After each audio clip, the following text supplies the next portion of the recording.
symbols on the side. Anyway, so you want to push and pull it until you get it all the way to the end, and then it'll snap off the other one.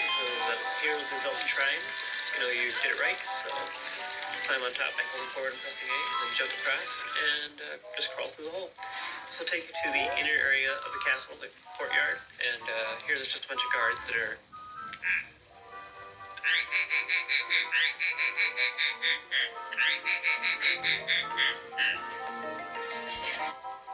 of the castle, the courtyard, and here there's just a bunch of guards that are patrolling, and you're going to have to wait until they're facing away from you, and this is how you sneak past them. And you can walk right up to them, you just have to be out of their line of sight. So, for example, right here, this first guard will turn away, and so I just walk right behind him.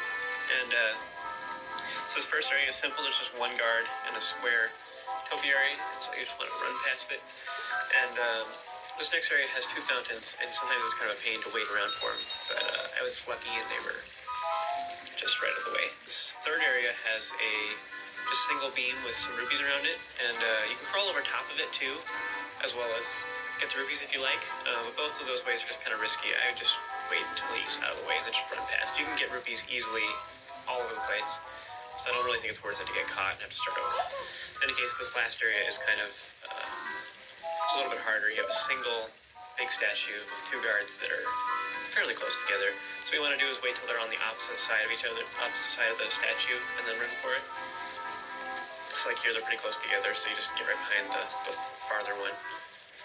And just, this whole area kind of makes me annoyed. It's like, there's got to be something better for these guards to do. They're just like, no way are anybody taking any of the royal flowers. Rawr. It's just, seems kind of pointless for them.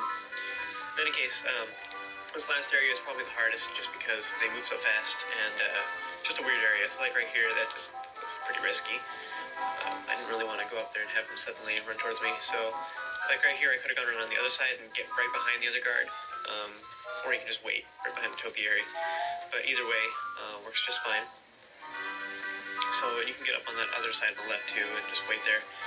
But anyways, so run forward, and you can easily sneak past once they're far away from each other. And then what you want to do is just head forward and sneak off to the left, and this will lead you to the next area. So, congratulations.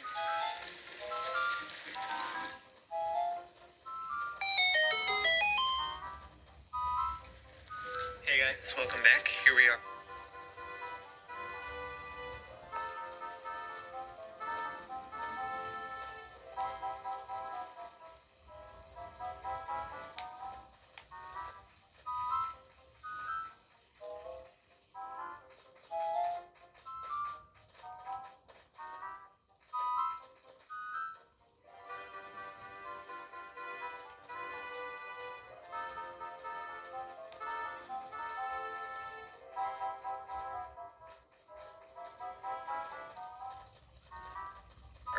Zelda's garden, the second half of the castle courtyard, and just want to point out real quick that if you look to the right, then you can look through the window, and there are some cameo pictures from the Mario series of Yoshi, Peach, Mario, Bowser, and Luigi. So just some just a cool little thing there.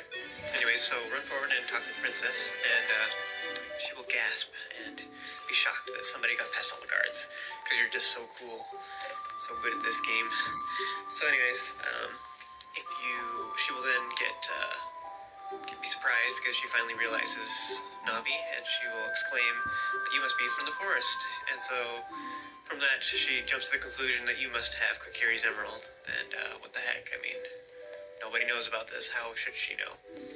But anyway, she will then make sure you have it. She'll ask you, so you can either say yes or no. And it doesn't really matter which one you pick because she will smuggle the information out of you one way or the other. I just keep saying yes. But if you do say yes, she will giggle happily. Anyway, she will go on to explain that she had a dream, or a vision rather, in which she saw some dark billowing clouds covering Hyrule, which symbolize evil, and a kid came out of the forest holding a shining green stone, and he had a fairy with him. So he must be the fulfillment of this prophecy. So she knew you were coming. So anyways, she will suddenly gasp and realize she hasn't even introduced herself.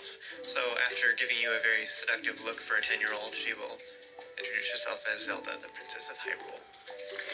So after this, then she will ask you for your name, and it will just display whatever you have chosen for your thing, but the character's name is Link, so that's what I used in here. Sounds familiar. Woohoo! So, I guess she's more prophetic than we thought. In any case, so now she jumps right into telling you her family's deepest, darkest secrets. You know, of course. She's just so trusting. Look at that happy face. So just promise to keep the secret, or she'll tell you anyways. This is important. Anyways, so then she'll go on to tell you the rest of the legend.